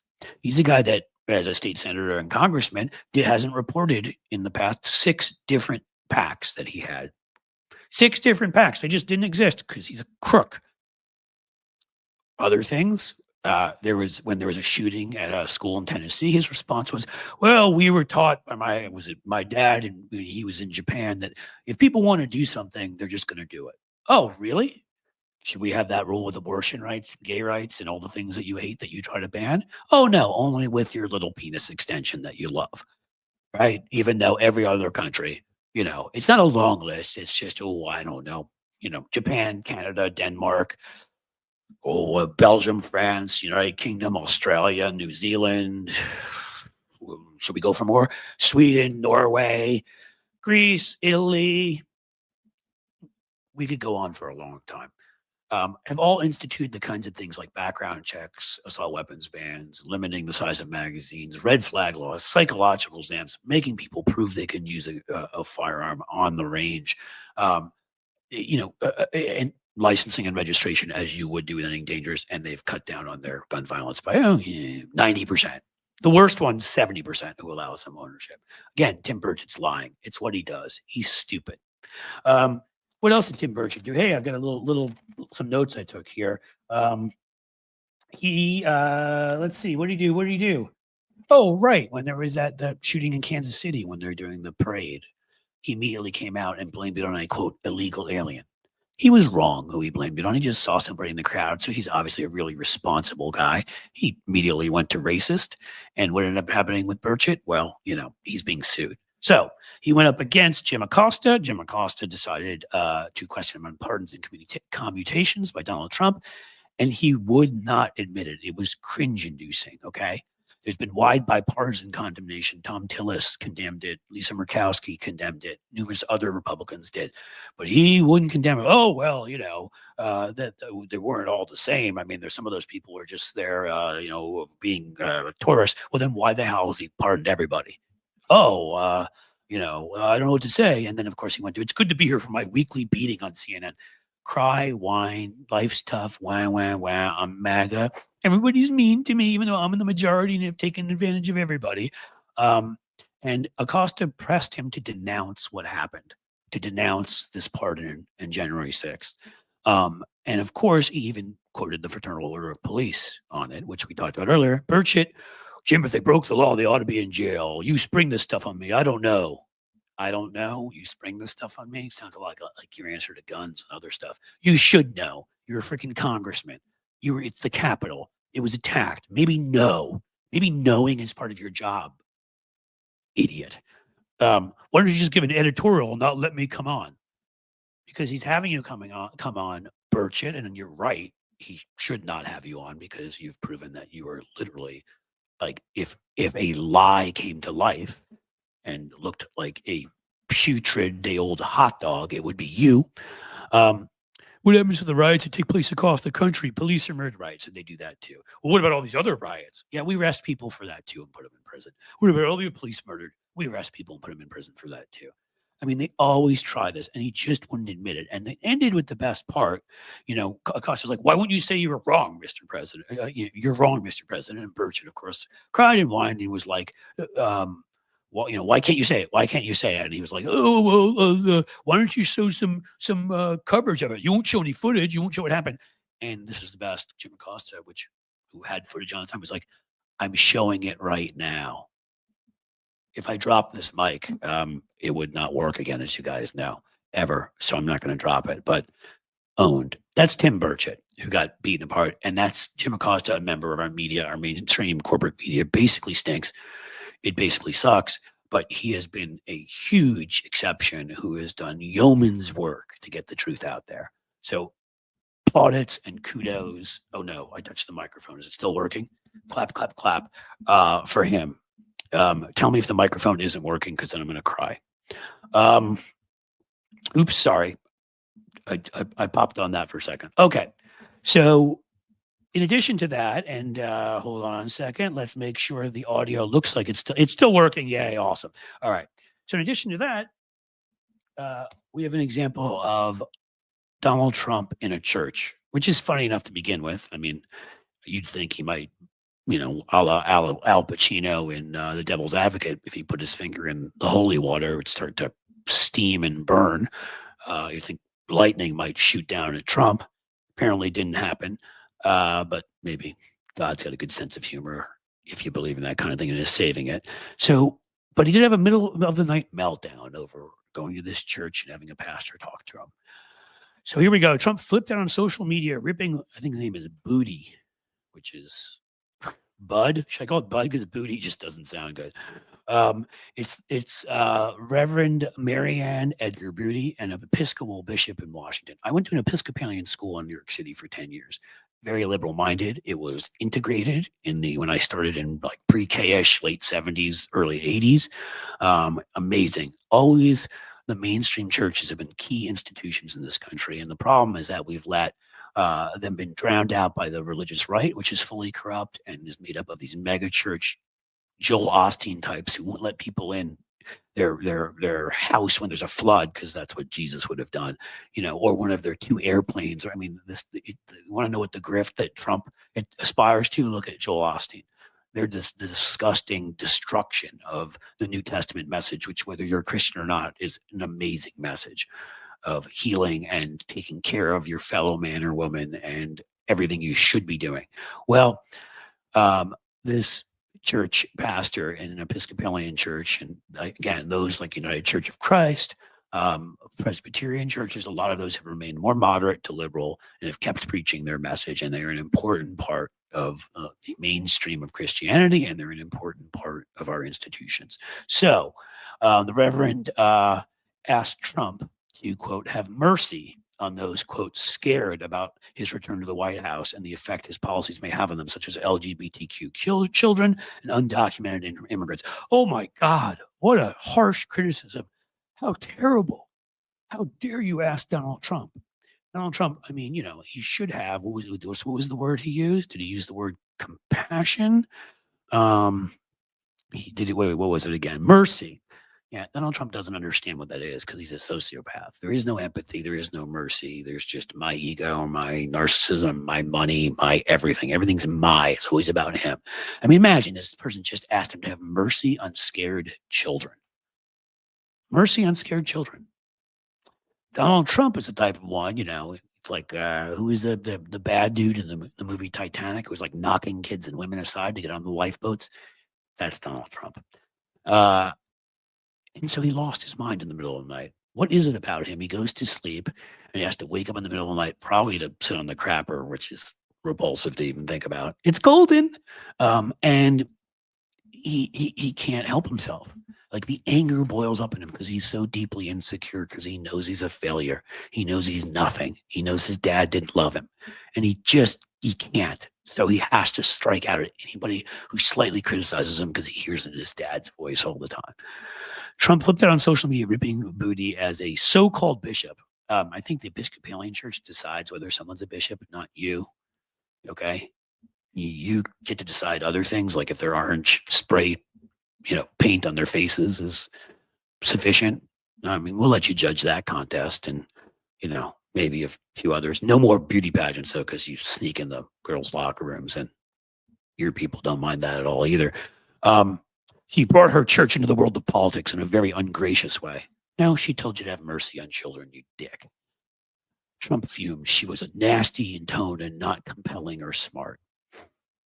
We'll leave compelling or smart aside because Donald Trump judging whether somebody is smart is like Elon Musk judging if somebody's a pasty putrid. Damn it, I messed the joke up. A pasty putrid Putinite. So leave aside compelling and smart. Donald Trump is neither of those two things, but nasty.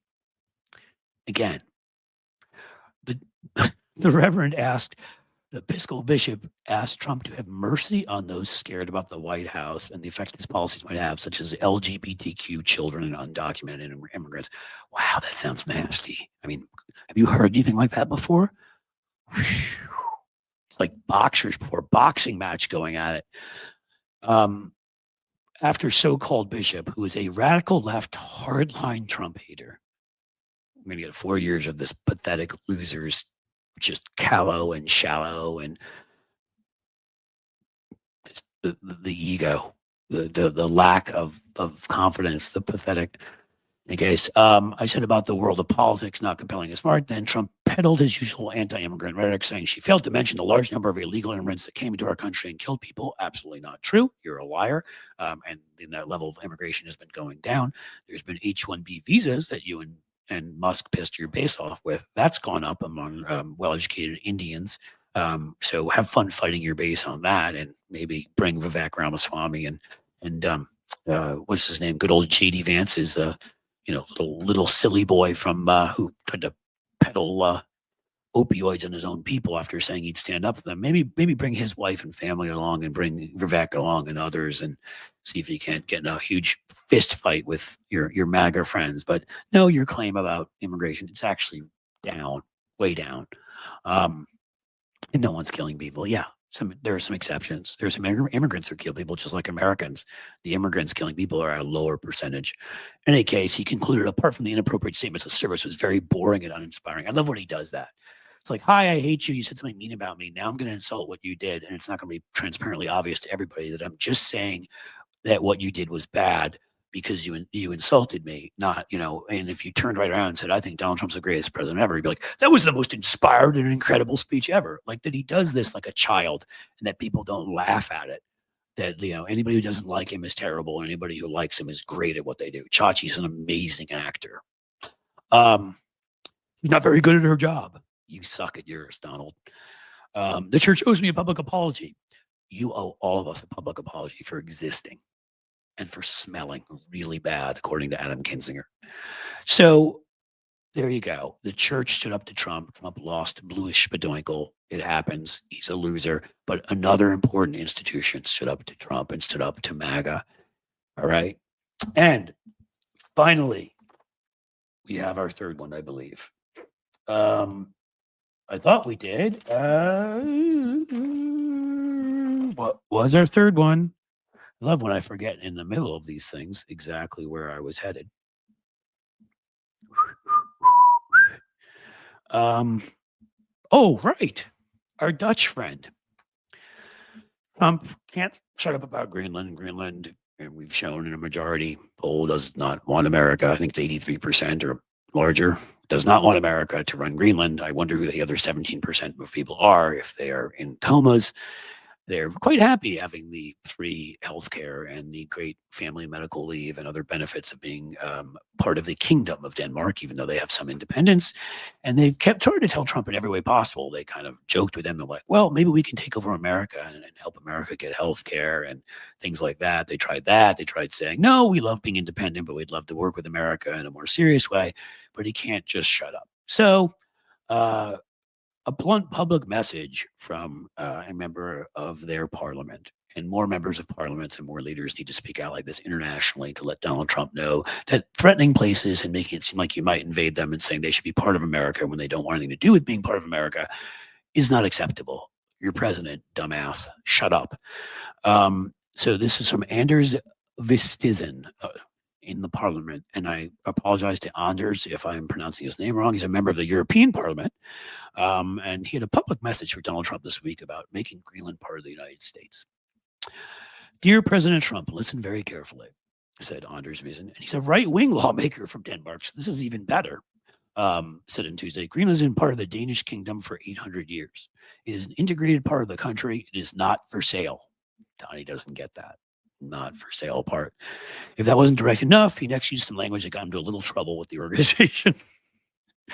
Let me put it in words you might understand, he said. I'm sorry, I have to say this, so I hope YouTube doesn't hit me for it, but what am I going to do? Mr. Trump, fuck off.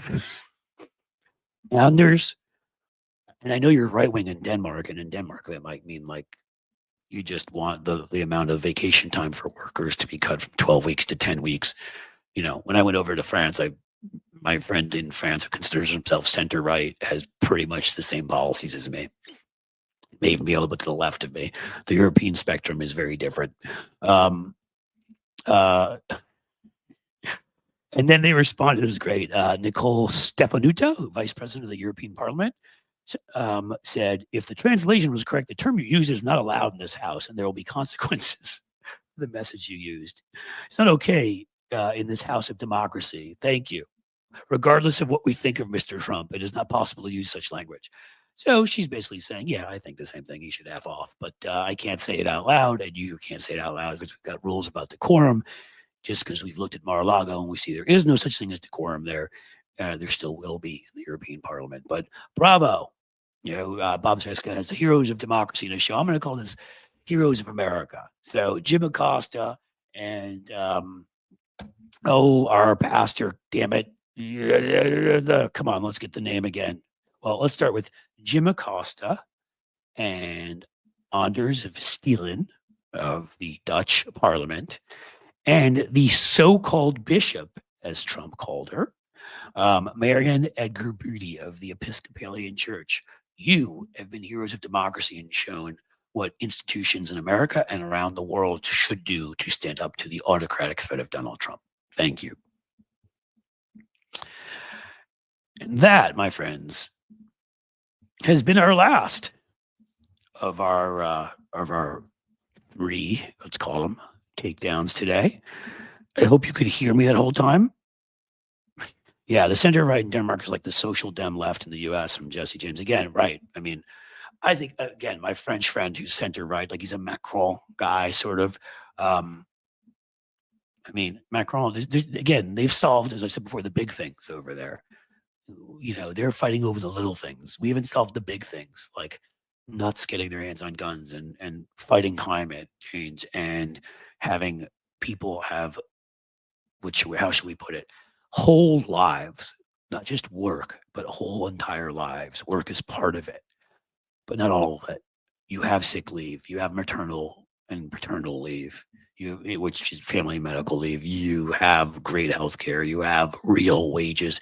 CEOs are taxed at a high rate. They don't tax capital at a much lower rate than um, or than your earnings, your wages. There's no carried interest loophole for these guys who pretend that that the money they're making is all capital gains. These billionaires at private equity houses, like they've fixed all of that. So the truth is yeah, you may want to cut back on a few of those things if you're center right, but they're so far to the left of us that even if you want to cut back on a few of those things, you're still going to end up to the left of me. Actually, not. I mean, I believe in everything I just said. I'm just guessing. I think I'm liberal is where I'd go. You know, I sometimes call myself center left, but I think liberal is probably the most accurate description because I believe in capitalism, but I think we should regulate the hell out of it, tax the hell out of rich people, break the hell up of monopolies, raise the minimum wage by a ton, have guaranteed family and medical leave, and all of these things. Obviously, you know where I stand on all sorts of social issues, so I'm probably a social democrat. I'm just not a democratic socialist, which is A, bad branding when you're naming yourself after like East Germany, and B, is that harsh sort of, I think, real socialism. And I'm an entrepreneur, and I think that should be encouraged. Small business, I think, is a good thing. I think everything that is a public necessity should be run by the government. I'd let them run transportation and medicine, and I'd let some private entities compete. And if they prove they can compete, great. You can go there because I like competition. I think competition's good. I think government should have it, and I think private industry should have it. But I don't know. There you go, guys. You're progressive, Cliff. Maybe I am. I don't know. There's some people that start calling themselves progressive that are people that I are not me, and that's why I stopped using that word. I used to use that word about myself all the time. I like liberal better because liberal the term comes from obviously one of my original PR firms was called Libertas LLC from Latin. It means in liberty, openness, transparency. That's what I'm about. Okay. If you know, if Cenk Uygur is a progressive, I'm not a progressive. If Nina Turner is a progressive, I'm not a progressive. If Rashida Tlaib is a progressive, I'm not a progressive. Um, Folks like that, who the harsh left, who spend all of their time attacking people like me and attacking Democrats, are the ones who have called themselves progressives. And so, if they're progressive, I am not. Is what I would say to you. I'm all for goodness, kindness, equality, and helping the less fortunate. Corley, I'm for all that stuff too. But I'm sorry, like we moved from liberal to progressive, and I did that too. But I like the term liberal. I think it describes me well. Openness, transparency, caring for others, caring for the freedom of everybody. And that means economic freedom too. And you can't have economic freedom when you're starving, and you can't have economic freedom when you don't have a home, and you can't have economic freedom when you don't have a job. And so these are things I fully believe in. But I don't believe in something that's a harsher form of socialism. And I don't believe, and again, these are all like debates to be had. I'm saying socialism of the form where everything is equal and blah, blah, blah. Social democracy, you make things more equal. And I do think people owe that for the benefits of what they've gotten from being in this country. But I named people before that I will never line up with. I think someone like AOC, who I used to have differences with, I think is an amazing communicator. I think she says some things I disagree with that can piss me off sometimes. And I think also that she's part of the spectrum of where Democrats are. So I very much support her. I think Rashida Tlaib, when she wouldn't endorse Joe Biden, stepped outside of that spectrum, encouraged Muslims to vote, not to vote. And we end up seeing 30% vote for Trump, another 19% vote for Jill Stein, which may have cost us Michigan. I'm not with her at all. She's just about yelling into the wind and helping elect right wingers who will literally destroy the Middle East.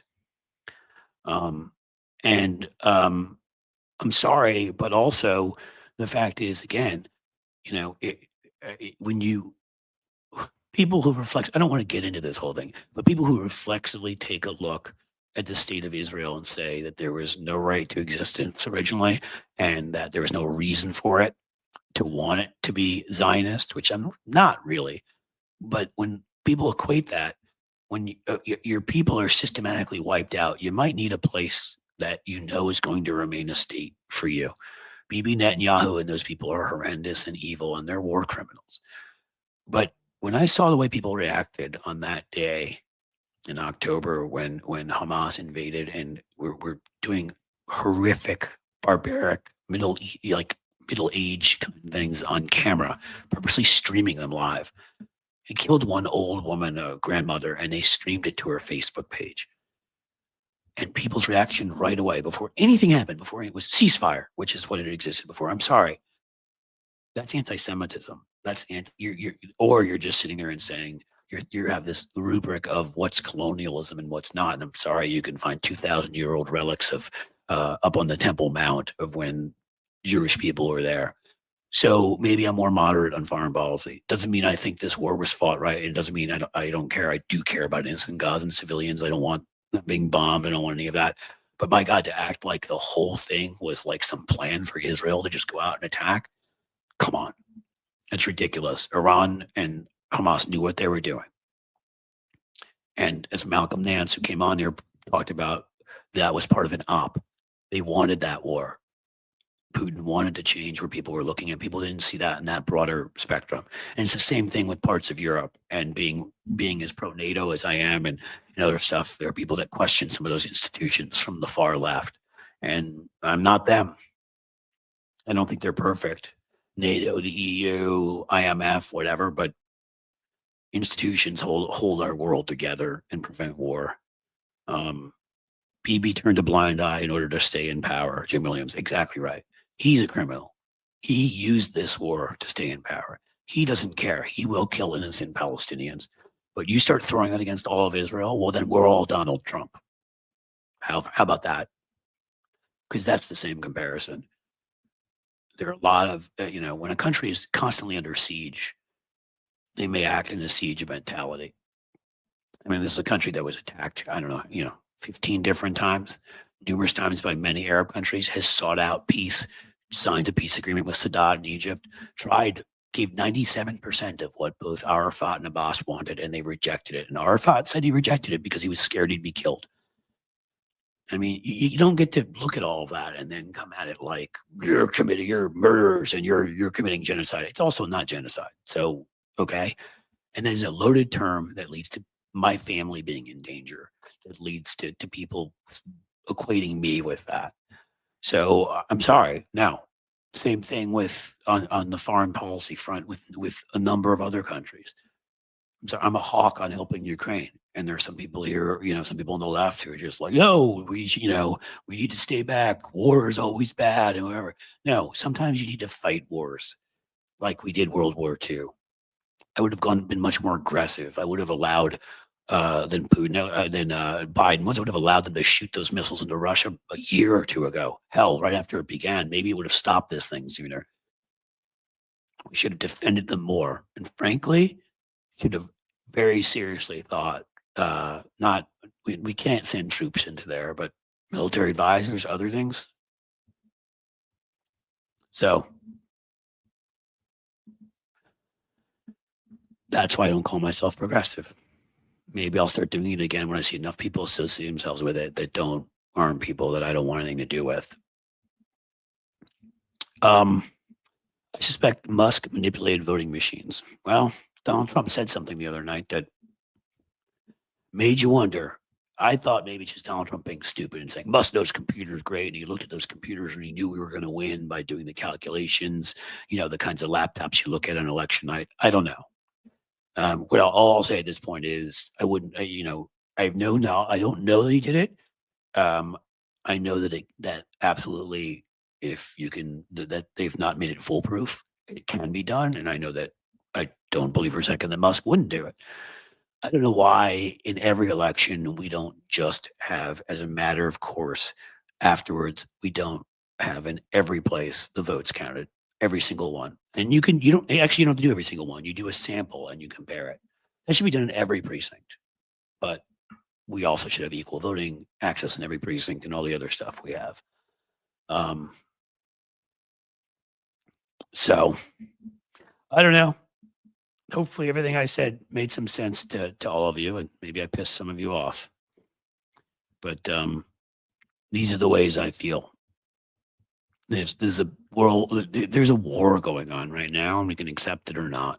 And some of it is coming from our own country, and it's because we wouldn't accept that Putin made very clear since 2012 and even earlier, which at this point seems pretty clear Snowden was his first op, that he wanted to undermine the West, cause internal strife, help autocracy rise in NATO countries, break up NATO, and lead us back to the pre-World War II order where he could go in and grab Ukraine and maybe even other places, Poland, Lithuania, Latvia. That's what he wants. That's a lot of that.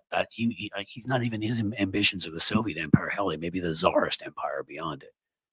He feels humiliated because he's a little weak man, another pathetic little man boy, by what happened with the Soviet Union. Sorry, you picked a stupid form of government and it didn't work. You all could have gone with Kerensky between the two revolutions, who believed in democracy, but no, you chucked him out for Lenin. That's why I don't believe that big revolutions are a good idea unless it's a last resort, because you almost never end up with who you want. Mr. Stoner Dude, thank you for the $2 super chat. Oh my God, it's 3:56, guys. I've been having so much fun here with you and talking to you. If we go above 2 hours, as I've told you, and I think I started a little bit late today, but not by much, I lose I have to do all this extra editing even to put this thing back up. And it's already going to be kind of weird when I replay it once and there's like gaps in there because of me messing around with the microphone. So it has been a pleasure today. You're awesome. Is anybody here who's going with me? Who's going with me? I need one Patreon membership, or I need one 99-cent super chat, or one 199 or 499 super sticker. Who's coming with me? Don't make me take the goldfish. I'm on the way out. Who's coming with me? Who's coming with me? I know what's going to happen is I'm going to start leaving here, and then you guys are going to pile stuff on. I'm going to have to thank you, and I'm going to go over the time. So you know what? You're awesome. And if you give me stuff, I will jump back in the comments and thank you. Or I will thank you tomorrow. There we go. Michael McAndrews with $1. Michael McAndrews always coming through in the clutch player, that Michael McAndrews. I would put him in to go back to baseball before, at the risk of pissing people off. He'd be my cleanup hitter, I believe. You've been fantastic. Thank you for being here. Thank you for listening to a lot of me today, dealing with my computer and microphone not liking each other. There will be a new computer soon, and there will be a call to the microphone people. It probably won't happen before tomorrow because I just don't have enough time. But Friday, without a stream to do, there'll be one of these that will be up on Friday at 2. So if people missed it, can watch that then, and I will be able to find the time to go and fix this issue. That's what I'm hoping, unless it snows and it's crazy. Thank you for being you, Cliff, Matthew Tarpley. Again, I always will be. I appreciate that. I am who I am. I hope you like me, but if you don't, well, I'm sure there's other people out there you'll like. Sheldon Hughes, $1, of course, because you always come in many times during the show. You'd be my number 3 batter, I believe, in this lineup. Solid hitter, good hitter for power and average. Awesome. Thanks, guys. As Corley said, it's nice therapy. It's nice therapy for me too. Take care. Love you all. I will see you same bad time, same bad channel, 2 p.m. tomorrow. And as the sun sets slowly in the west, I bid you a fond farewell.